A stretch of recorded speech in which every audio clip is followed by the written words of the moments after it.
Okay, everybody. We are on episode 9 of the OverLimit podcast. As always, Spoon's here. Hello, Spoon. Hello, good afternoon or good evening, Yeah. wherever you are.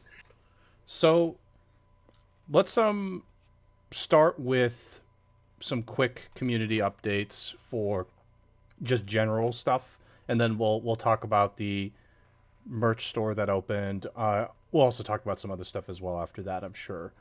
So, please be sure to um, let us know regarding movie night. Sorry, I can't. I don't know why I can't think right now. Let us know with stuff regarding movie night. Movie night will be in the Discord server. There is a channel for it. If you're getting the ping for movie night, please let us know if you're interested in joining for those. We've kind of changed up the approach. Spoon and I had a conversation about this, and rather than going off of the polls, which we did, we just decided, okay, everybody just tell us what your best available times are, or just generally your available times for when you would like to join these movie nights, days, times, throw them into the channel for a movie night if you're interested in that. That'll be a much easier for Spoon and I to figure out when we should actually be doing those and seeing if those work around our schedules, in particular at this point mine, because my school just started this week. So please be sure to do that. We'd really appreciate it. And Spoon, anything you want to add on to that? Yeah, I mean we've only had two people respond to that so far, so I'm not sure if people just aren't interested in this particular movie or aren't available at all or just forgetting to post, but please post if you're available. Even if you're not, just say like, "Hey, I'm not interested in this movie," so we just know that and that, you know, I prefer to be told no than be ignored personally, so that's just me. Um, so yeah, post your times and if you're interested, and yeah, we'll get it figured out on which day, and we probably will do this sort of scheduling message for the movie night every single week, just because Mm-hmm. we know people's schedules can be variable. It's not like you have the exact same schedule every single week. Sure.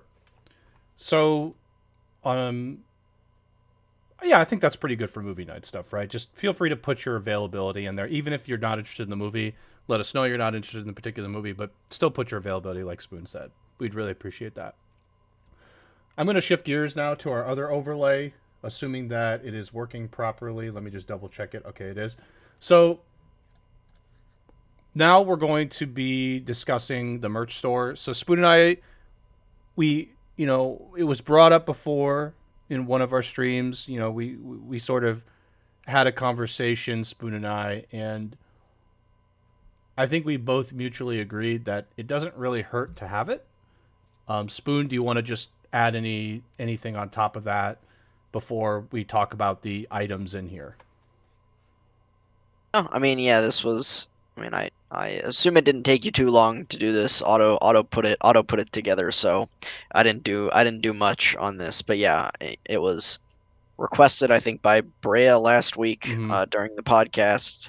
Said merch, and we said, okay, let's see if we can do that. And it seemed like it was pretty easy to set up.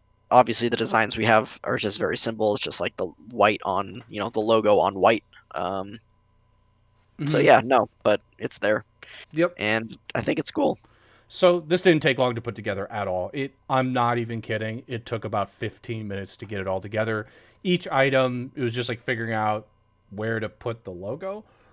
The one thing that I personally will say is at some point we would love for people who actually are interested in getting like one particular item.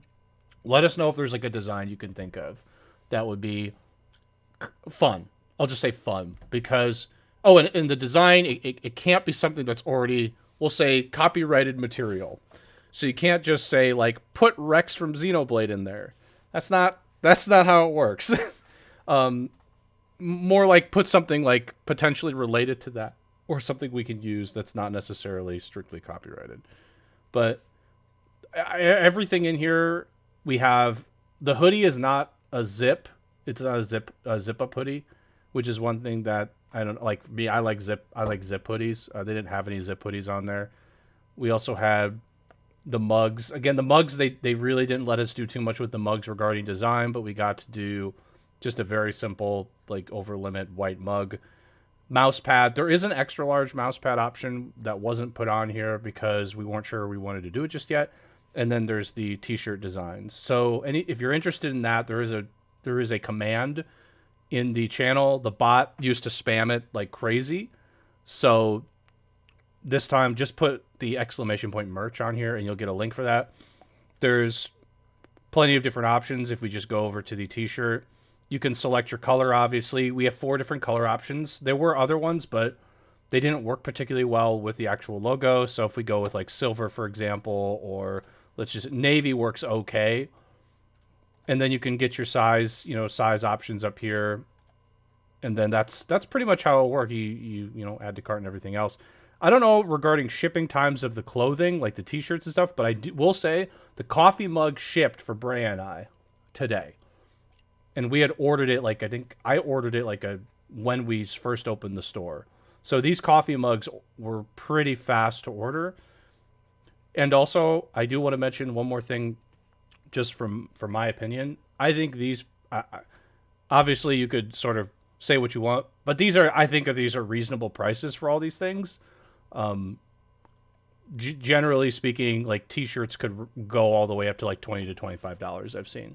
The idea was we just wanted something that like if anybody really wanted it, and it would be cool.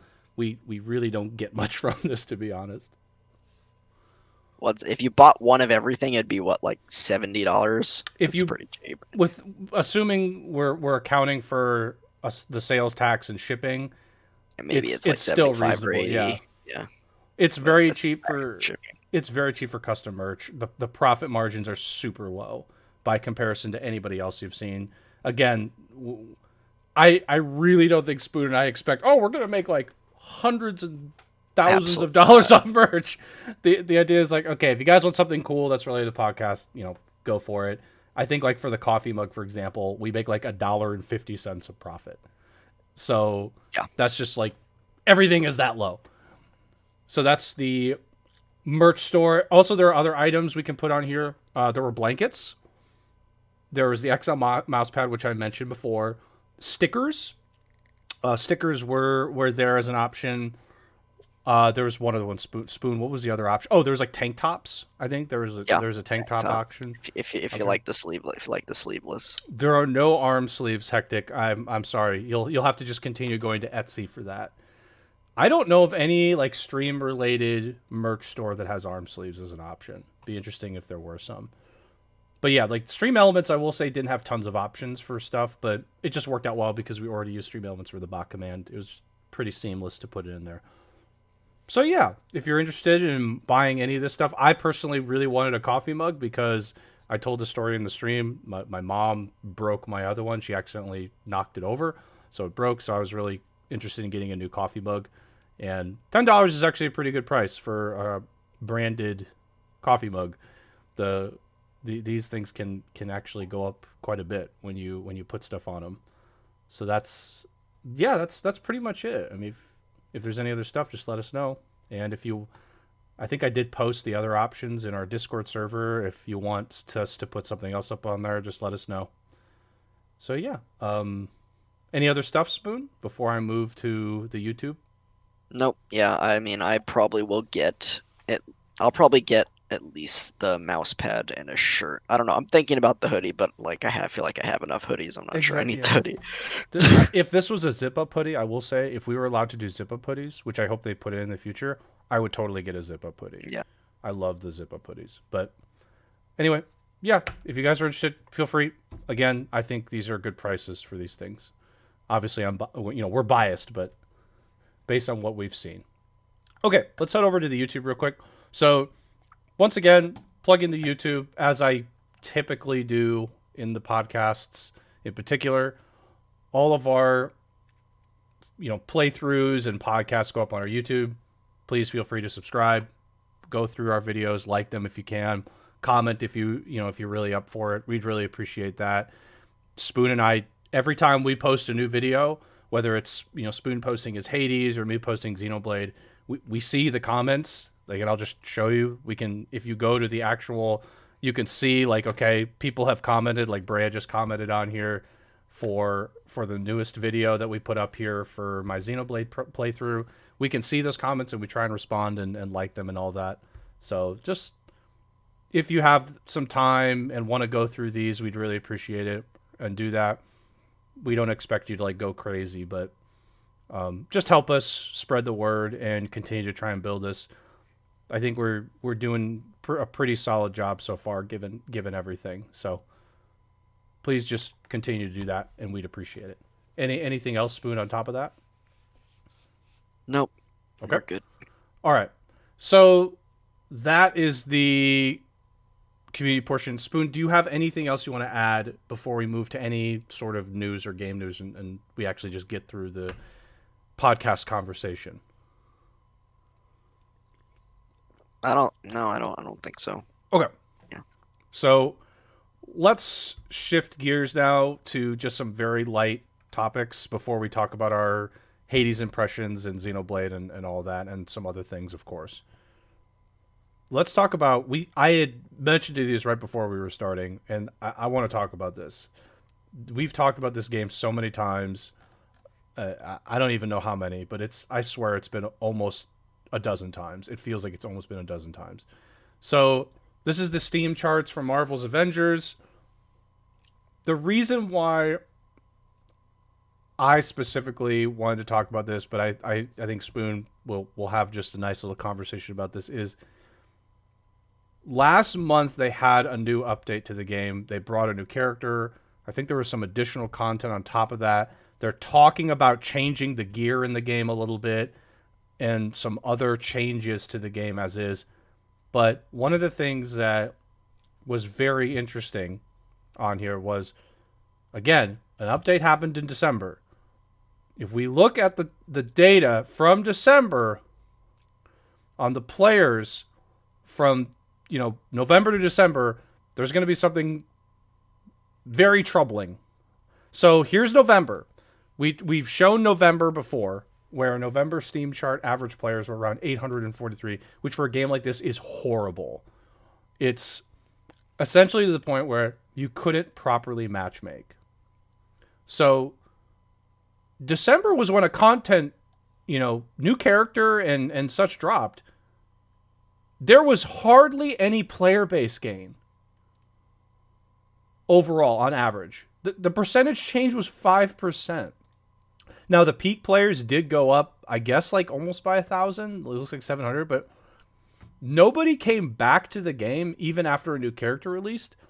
And they sure as shit flew away pretty quickly because the last 30 days, so most of January, the peak is dipping again. So let's do that 3 months. That would be great. That's a great idea. So it's going to be kind of hard to see. I'm trying to zoom in, by the way. So here's where the content dropped. This is when the content update dropped, December 7th. You'll notice the peak did go up quite a bit, almost 2,000 players, as you can see. But it just as quickly dropped down. Within 2 days, it dropped,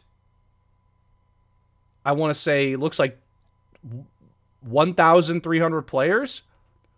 It lasted a single day, and then it dropped. Like, that's got to be the least content for a game if it can be done that quickly. All of it. Or it just wasn't interesting and people didn't care, so they were like, oh, okay. Checked it out for 5 minutes and like, all right, I'm good. See ya. Okay, we've said this is a dead game. Maybe we were serious, maybe we weren't. Is this game dead? Officially speaking. I mean, I think it was dead almost not on arrival, but pretty darn close. Pretty darn close. Can we officially list it after, though, the December 7th content drop? We don't even know when any other content's coming, by the way. I haven't heard anything else about this game's new content. This is officially a dead game as of right now, in your eyes, but before, obviously, you were saying, but like right now for sure. This game can't come back. No, it's dead. They're not. This was supposed to be the big major update that was going to bring players back, and they got nobody. 45 players to come back, like an average of 45. Average of 45. That's like, this is really bad. I you eat like I don't know what normal percentage increases are for when like content drops for a game, but let's just take Stardew Valley. Okay, Stardew Valley had an update. I don't know exactly when the 1.5 came out. Was it December? Yeah, I think it was December. So in December, Stardew Valley had a 1.5 update, and it was in December, and you could see like the peak players just shot up like crazy. Like again, Stardew Valley is just a better game, but my point is typically when content drops, there's a large increase in players coming back to a game. And again, I wish I knew what the average would be for games that get new updates like this, but this is just like Stardew Valley had an over 100% increase, and it's still going to keep going up because more and more players are going to continue to come back and play there and like do new farms and things like that. Like this is just, it's insane. What's another game that had a content update recently? Actually, on Steam, do you know of any game that's recently gotten a content update on Steam, or does anybody in chat know of one that I can look up? Because I'm very interested. The only other one I'm thinking of is Destiny back in November, but let's actually do that. So Destiny 2, when November dropped the new expansion, so the average players at that point, right before, were about 50K. Okay, and Destiny's a massive game, but the increase is almost 100%. It doubled. It pretty much doubled. It doubled, and now at this point, it's trickled back down because there's like no content anymore at this point for people that are hardcore playing it. But like the player base just shot up like crazy. To see a game like Marvel's Avengers with some kind of content drop, and the player base only go up by like 5% is embarrassing. God, it's last week. Like, okay, we can look at Terraria as one last one because also a popular game. So Tyler, you say like maybe let's just like look. Terraria looks like it's kind of gone up and down, but at this point, it looks like maybe there was an update sometime in August or something like that. But like, I can tell when updates have happened to this game. Well, we can see May here. Looks like there was a major update in May. It was May. 150% increase in player base. That's these are obviously more popular games in general than Marvel's Avengers, but it's just. But for how big of a title Avengers was, like that game flopped so hard. Like even the peak players on the release was just like garbage for a game of that caliber, I suppose. Like it was a AAA title that was advertised quite heavily. Square Enix AAA title. Square Enix Avengers license. That by itself should pull in a pretty large number of players, you would think. And yeah, that game. Oh man, that game flopped hard. It's probably, is it the biggest flop of this past year of 2020? Is it the biggest one? I mean, I don't know, like probably all the ones, but I think that was the biggest one. I'm sure it's not the actual worst game of the year, but it might be the biggest like disappointment or the biggest flop of the year. Yeah, I think it is the biggest flop if we're just looking at it that way. So biggest flop, Cyberpunk might be the biggest disappointment because that game, like it didn't flop. It sold well, but it just wasn't good. It wasn't what people expected. Right.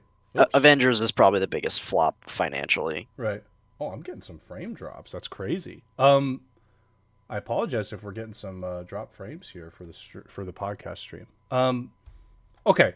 I think we're both in agreement. This game is not coming back. I thought maybe no. This is a dead game. Okay, I want to do one last thing, if you don't mind, before we sort of move to other things. Twitch has been doing this like rotating champ emote. I have to be honest, I haven't liked any of them until yesterday. The Komodo dragon needs to come back. This needs to be permanent. What is it? What is it today? Do we know? I don't know what it is today, but it's nothing close to this. This is by far and away the best PogChamp I have ever seen. This one's all right. It's okay. won't say it's okay. but this is the best thing I've ever seen. This is the best thing I've ever seen. If this isn't the new PogChamp, when everything is all said and done, I will be really disappointed. They should just rename this PogChamp. This is so good. Just rename Or it PogChamp. or it could be Spoon Bingo, Or it which could is a be Spoon pretty good Bingo. name. It could have been Spoon Bingo. That's true. It could have been that. But this is like the rotating PogChamp thing people have been talking about quite a bit. The various different ones that have been used for it. I've been taking some notice of it just because I keep seeing Twitch's Twitter account posting it, obviously. This is the best one. I freaking loved this one when it was on yesterday. So I just wanted to say it. This is a great PogChamp. They just rename it. I personally love it. So anyway, let me switch this back over. Okay. Do you want to talk about Hades? Oh, sure. Was that all? Was that all the news? I I really didn't have anything else. I mean, did Okay. you? Yeah, fair enough. Because Yeah, I thought we meant okay. Yeah, we didn't read the Cyberpunk article, I but we can there always was a there next was an yeah. article that came about at Cyberpunk. The Jason Schreier investigative thing. I didn't read it yet, so We can talk about it next week. yeah, I'll like maybe. read it and talk about it next week. I'm sure will be a good idea. But I think I'd rather hear about Hades impressions, to be honest. Okay. Yeah, I haven't played it since Thursday. I've been going a little hard on Rando, so I haven't played it since last Thursday, even though I did enjoy it. Um, what can I say? I mean, it's a fun game. I think I said it during the stream, but I can see where the possible addiction factor would come from, where you just Mm-hmm. kind of keep going and going and going and trying to get further and further. Okay, maybe you beat it with the sword or whatever weapon you're using, and then okay, let's try another weapon and try and beat it with that. Every run is a little bit different. You get different rooms, different boons from the gods, different upgrades. We Mm-hmm. okay? I Stream. don't know what's going on. Yeah, I keep dropping frames. Keep going. Um, And yeah, I mean the gameplay itself is just very fluid. It's very fluid. It's very simple and easy to understand. You have like a normal attack button, a heavy attack button, and a ranged attack button. I guess is the easiest way for me to say it. Mm-hmm. Um, though I guess there is a bow weapon, which is everything is a ranged attack. But Mm-hmm. anyways, and then there's a dash button, a dash or dodge button. Um, Okay. Yeah, and you can get upgrades that just make your abilities like either do more damage or there's Zeus is one of the gods, so it makes your attacks do extra lightning damage or so yeah, I mean it just depends. The game is very variable in terms of the upgrades you get and the builds you're gonna use. Um, and the sort of meta upgrades that you get every time you die and go back or finish a run and go back to the beginning. Mm-hmm. At least early on, they progress relatively quickly. You get a lot of those. I don't remember what they're called. The meta, or at least the purple like blobs, the meta currency that allow you to upgrade. Um, allow you to like revive once after you die, Mm-hmm. and gave me more uses of my ranged attack and an extra dash. What else? I can't remember all of them, but darkness. Okay, yeah. Um, I don't know. What else can I say? The game is really fun. I don't really have much bad to say about it, to be honest. I guess early on, I kind of wish there was like at least a basic tutorial. It Yeah, was there like was none. that would have said like, hey, press square to attack, press triangle to heavy attack, press circle to do a ranged attack, plus X to dash, and then Was it um, was it difficult to figure those things out though? no. Okay. But also early on, not knowing they don't tell you what when you progress to a different room, there's like a symbol on the door, Yep, I noticed that. Yep. and you don't early on, you just don't know what any of those symbols mean. I guess it's one of those games where they just kind of want you to play and figure it out because I guess there's a penalty for dying, but because you lose everything and you start over. But Mm-hmm. But it's overall, the there's no penalty. like hard game over, I guess. Is Yeah, the there's no hard. It's a roguelike. There's no hard game over. You yep. die and you just reset basically. Yep. So yeah, it's one of those games where I think they just want you to experience it, trial by fire, so to speak. And you figure out what the different symbols means. A lot of them are just the symbols for the different gods, which give you a boon when you complete the room. And then there's the different sorts of currency, like gold, which can only be spent in the current run to get like buy upgrades or health restore, Mm-hmm. stuff like that. Um, yeah, that one was tripping me up too. The money bag and the coin. The money bag is the shop, and the Mm-hmm. coin is you actually get money. You actually get money. Yep. Um, so yeah, I mean, How did you the feel game. about, like, for example, enemies, bosses? Because you fought a couple bosses. Like you I fought yeah, the whatever her name I was, yeah, Megara is the first Megara. Yep. boss, And then and the then the Hydra, whatever, the the Bone Hydra, Hydra or the whatever it's Bone called. Hydra The is Bone the Hydra. second boss. I found Megara much more difficult than the Bone Hydra. Megara is pretty tough for being the first boss of the game. Yep. Because the first area is really tame, really, except for her. Most of the enemies are kind of pushovers and don't do very much. Mm-hmm. And then she's pretty crazy. She Yep. does a lot of stuff. She's fast. She dashes around. She throws a lot of projectiles at you. So yeah, that fight is tricky for sure. I died to it a couple of times before I finally got past it. Um,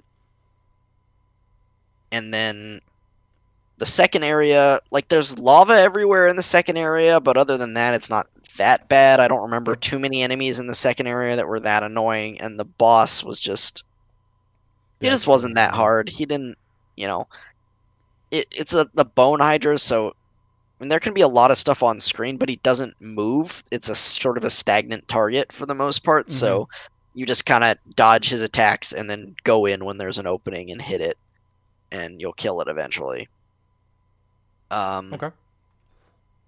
and then the third area was a pretty big step up. I didn't get to the third boss, but some of the enemies in there were pretty nasty. They did a lot of damage, and they would like Mm-hmm. block your attacks and then counter, or they wouldn't stagger when you hit them with a heavy attack, and you just get bopped. Mm-hmm. Um, the chariot enemies, especially, I think I got killed by those twice. I noticed that Um, when you're playing, they're pretty yeah, tough. so the third area was a pretty big step up in terms of the normal combat. I haven't seen the boss yet. I didn't get that far. So yeah, oh yeah, and they resident. So yeah, you kill the enemy, and then you have to kill the little eyeball that's floating around like their spirit. You have to kill that Oh, otherwise they just kill come back. to kill the enemy, or they Oh, respawn that's with annoying. full health. I'm pretty sure. Oh, So that's a full health. That's annoying. yeah, so those dudes, yeah, third area was a pretty big step up. So I'm sure I will get back to it at some point. Definitely. I'm thinking about, well, I may not stream on the channel this week, to be honest. It seems like a bit of a welch, so to speak. But if I qualify for the tournament tonight, You got um, practice. You got practice. yeah, I Well, probably am gonna want to practice we should. tomorrow. We'll So, definitely talk about that too later as um, well. We'll definitely do it. so yeah. But Um, if I don't qualify tonight, then I will probably stream tomorrow on the okay. channel. But if I do, then I probably Yeah, won't. no, it's completely Um, understandable. It's completely understandable. So I mean, okay. Obviously, you've played it once. You can't really give it. I don't think it's fair to give it like a full review or anything like that. But is this a game that you would? I mean, you said you may play it again. Would you play it more? Like, do you? I don't know how many yeah, roguelikes you've played. Would you I play really, it more I as a really, I roguelike? really haven't played roguelikes hardly at all. I actually can't think of one that I've actually played. This might have been the first roguelike I've ever played, to be honest. I Okay. I didn't want to say for sure because maybe I dabbled at one point, but I don't remember. So if I did play one before, it definitely wasn't memorable. But Um, this one obviously is a yeah, bit no, this more. is this is a very good game. It's very well put together. I've heard people say the story's really good. I mean, the gods all have I like the personality of the gods. This kind of storytelling though a lot of time doesn't do it for me. It's too like piecemeal and it's more lore based, where you're kind of like, You piece together information yeah. I mean, as you go along I that say isn't that, and then I think about linear, I think about 13 Sentinels, but which is that's the not same linear way. either, but it's not. It's different. It's not like a mystery you're trying to put together. It's just, I don't know. This one seems more lore based, and they're not Sure. really telling a straightforward story in that way. I don't know. Again, I haven't played very long, but so far, like, the story so far is just we're Hades' son, and we're trying to escape, the underworld, and escape Sure. Hades' domain and take down Hades. I mean, Yeah. but I mean, Megara seems to have some personality. The characters are interesting. The art's great. They Mm, definitely have. They each have their own personality that makes sense for the Greek gods. I'm not huge into Greek mythology, but I know the basics. sure. So yeah, I mean, I hard recommend it. I know you downloaded it, and I I know do you have played it. Yep. Xenoblade a lot, but you should give it a shot Uh, at some point as well. It is I it is got. fun. I would definitely Yeah. recommend it. I gotta It's talk fun. about the stuff that I'm doing. Yeah. After you're done, I'll talk about everything because it's not just Xenoblade I want to talk about. Yeah. But go ahead. Okay. Yeah. No, I think it's really fun. I will probably play it again